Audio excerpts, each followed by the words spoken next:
इस क्वेश्चन में दिया गया है कि भारत के कुल कितने राज्य से होकर के कर्क रेखा गुजरती है। तो भारत में न तो विषुवत रेखा न ही मकर रेखा, सिर्फ एक कर्क रेखा गुजरती है, जो भारत को लगभग कितने 2 भागों में क्या कर देती है, बांट देती है। और यह जो कर्क रेखा है ये हमारे भारत में 8 राज्य से होकर के क्या करती है, गुजरती है। कितने राज्य से होकर के गुजरती है, तो 8 राज्य से होकर के यह गुजरती है। इसके नाम भी हम याद रखना पड़ता है, क्योंकि इसमें कई बार परीक्षा में यह पूछा गया है।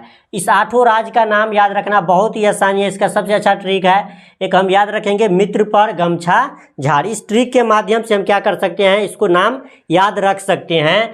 तो मित्र पर गमछा झाड़ का अर्थ क्या होता है, इसको भी हम जान लेते हैं। तो मी से जो होता है वह मिजोरम होता है। क्या होता है, मिजोरम होता है। त्र से त्रिपुरा होता है, त्र से त्रिपुरा होता है।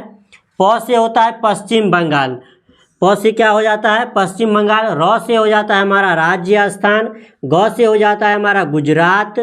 और म से जो है सो मध्य प्रदेश हो जाता है। छ से छत्तीसगढ़ हो जाता है। और झ से झारखंड हो जाता है।